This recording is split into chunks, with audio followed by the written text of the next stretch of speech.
at you. You've changed a second. Where are we now? We've just magically appeared in a split second to be outside. As you can see, we've got a beautiful pool in the background. It's a great setting. This looks like the perfect place to make and drink some mulled wine. Mulled wine, my favorite. Excellent.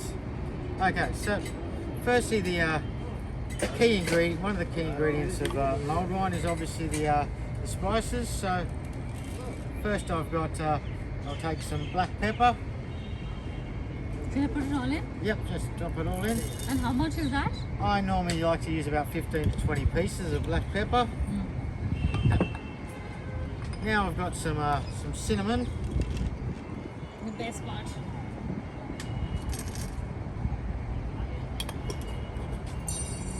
Okay, now cloves I just want about 4 or 5. Oh, not too many. It's they're quite intense in flavour. So if you use too many, you will get overpowering. It can slightly overpower. Now another one that's that I want to be really light on is star anise. So normally I would just take 1 to 2 wings of star anise. Oh, that's it? That's it. Normally, not more? Look, if you love star anise, then add a bit extra, but it can quickly become too overpowering. Okay. Now, one thing that you need lots of in mulled wine is nutmeg. Now, I'll normally grate in a whole nutmeg, but I'm not going to grate a whole nutmeg because I already did it earlier. That's entire nutmeg? That's a one whole nutmeg. Okay.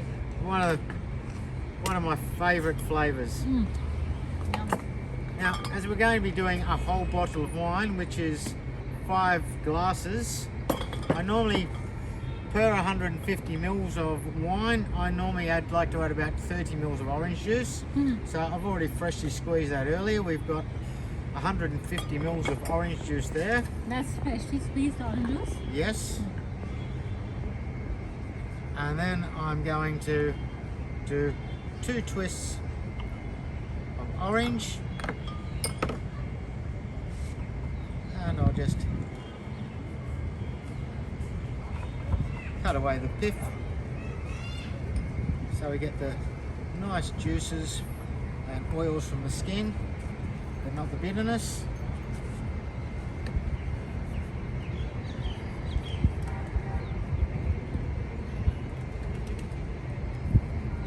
Now, luckily in the bar, we use a lot of different drinks that have fresh orange juice, and we've got a lot of different drinks that use orange skin, and the same with lemon skin.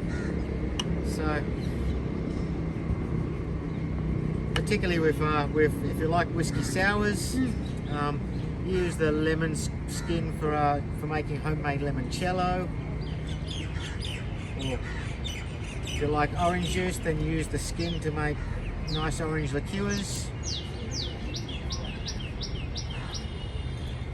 Now, I'm also adding in some skin of the of lemon, or what you in India call Italian lemon.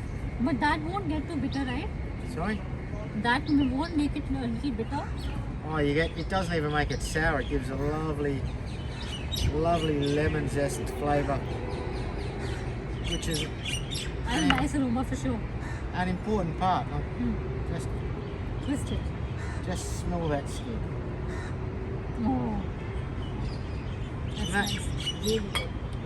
That is going into your wine. Now, I can cook. again, for every glass of wine that's going into a mulled wine, I add 1 spoon of sugar. Now, if you like things very sweet, then you may want to add a little bit extra sugar. If you like things not sweet at all, then reduce the sugar a touch. So 5 glasses and 5 spoons of sugar. Yep, so normally, as a rule of thumb, look, I normally, when I'm having my cup of tea or coffee, I normally have 1 sugar. Yeah. So if you have 1 sugar, then that's, if you like 2 sugars, then you probably want to add extra sugar. And the best part turn that on to start. Mm. We can already start cooking this.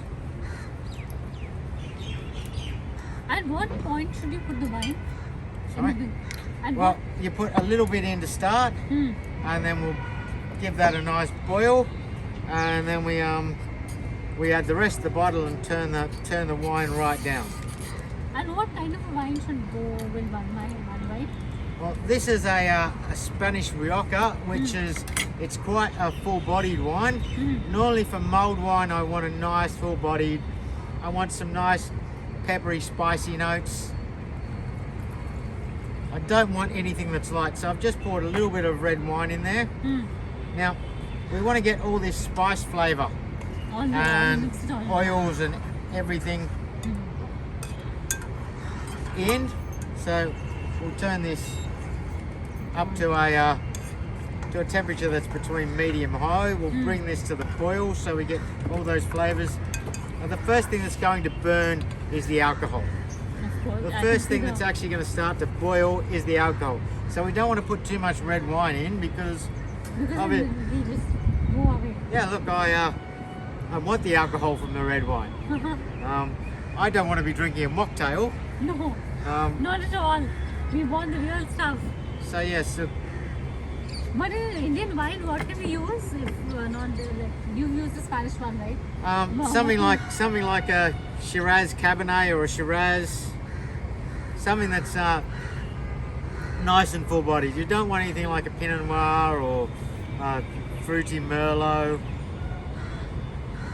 Oh, I can smell it. I can see the wine. So now this is just starting to boil now. So we'll let it boil for a minute or two Got it. and just smell that. Oh, Now this is basically where the main part of the flavour other than the wine is. Basically all we're going to do then once we have the wine in is we're just going to slowly heat it up. slowly. Not So too we much. can, I'll just turn this right down now. And you can slowly, like pour the entire Yep, bottle. pour the whole bottle in.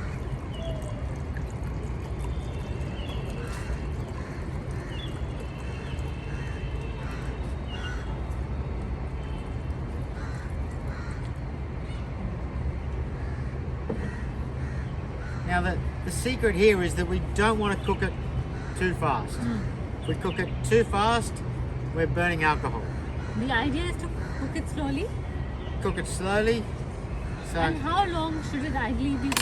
look, at the bar here, the whole process normally takes about 20 minutes. Okay. So if you come to the Blue Bar and you order a mulled wine, which we cook them from fresh. Now if I'm cooking a second round, normally I always leave a little bit left over, so it reduces a little bit. But look, the whole process from start to finish takes around 20 minutes. Okay. So if someone comes and orders a mulled wine, I have all my boys say it's 20 going minutes. to take a minimum 20 minutes. And that's when you know you're getting the real deal. Oh look, you cook it too fast and it spoils. It's not the same anymore.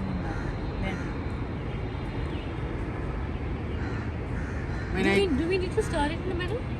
We can do from We time can? to time. Like, can I do it now? What I actually tend to do normally, if I've got Oh. time, is Oh, I'll tend to nice. slowly mix like so. I can do this all day. So that's what I normally do. Sure, try. Yep. And not too high, right? If you want to go high, I normally don't go too high because sometimes it spills and that's extra cleaning. But This is nice. yes, How do I this. keep it like this? Sorry? I normally just will put it on side like so. Okay. Got it. Now, while this is cooking away, I'll show you how I normally garnish these at the Blue Bar. Now, first thing I do is I take a whole piece of cinnamon and I tie a little bow. So this one's come apart, so let me redo it. and I get. Now, Christmas is obviously a time. That's the Christmas effect which you'll get. Christmas is obviously a time of ribbons and bows around presents. So why not around your mulled wine? I just make a little bow around the cinnamon, which for me the two flavors which I always love the most is the interplay of the nutmeg and the cinnamon.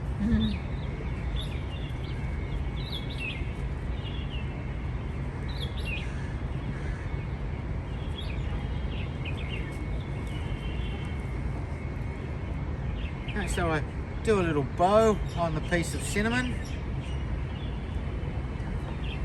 Then I take a piece of dehydrated lemon,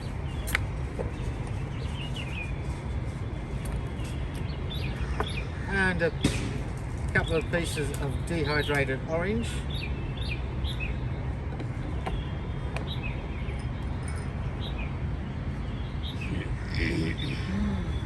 And I'll just stick that through the two of them like so. And then you'll see most cinnamon sticks have a little knob, so I just push that in like so. And then I sit it on the glass. Lovely. So obviously there's lots of ways that look. Normally when drinks look good, people normally think that they taste better as well. First impressions are lasting ones. So obviously you'll see the full effect when we put the mulled wine, but that's how I prepare the garnish.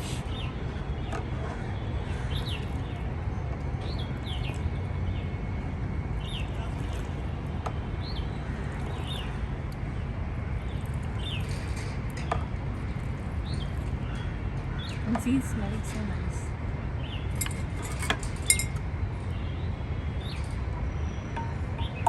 Yep, should be starting to get some of those citrus notes starting to come out, and some of the spiciness. You know it's a good mulled wine when you can smell the notes.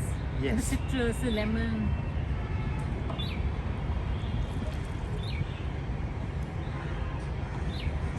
Another thing to keep in mind, this tastes best when it's fresh. So it's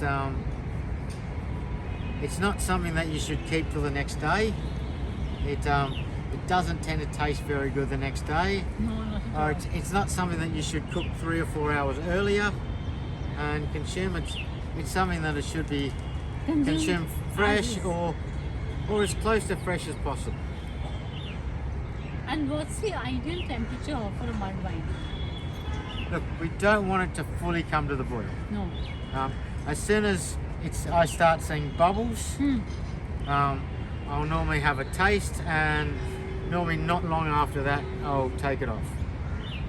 The thing is that alcohol burns quicker than the liquid. Yes. So we don't want the alcohol burning. So sure. you can see some small amounts of fumes that are coming off. Yeah. That's actually alcohol burning. Now it's burning at a very slow rate. Now Americans burning it slow. We don't want it to come to a full boil, right? So no, we don't want it to fully boil.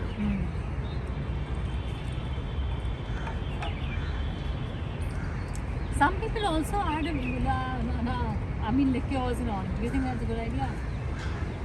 Oh look, I have to admit that sometimes at home I might throw a nip of cognac in with my mulled wine. Keep that in mind. Particularly if it's really, really cold. Generally I'll just have it like so, but yeah, look, there's No harm in putting in a few more. if you want some rum or some cognac, generally it's got to be a dark spirit. I wouldn't add a vodka in or a gin. It'd have to be. That's a no-no. No white spirits. Have to be a dark spirit. No white spirits for sure. Keep that in mind. And look, keep in mind if you're using a nice if you're using a nice wine, then make sure you're using a nice cognac or a nice rum.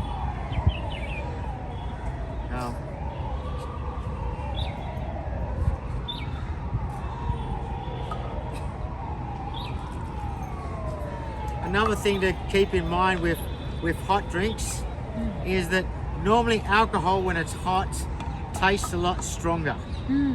So it's like I've got a cocktail on the menu which is Joel's Gin Chai. The gin tastes like there's a lot more gin in it than what there is compared to tea. Okay. Because alcohol sort of evaporates and it sort of gets up more up in your nostrils, so it actually feels like alcohol is a lot stronger. So keep in mind that if you're adding some cognac or some rum, you don't have to add too much. You've also got alcohol from the So if you're making like one bottle of mulled wine, so how much cognac or liquor should you add to it? oh look, if I'm adding for myself, I'm going to add probably 15 mils. If I want something a bit stronger, I might go to 30 mils, but I'm not going to go above that. Okay. Got it. Because generally alcohol just tastes a bit stronger when it's hot. For sure.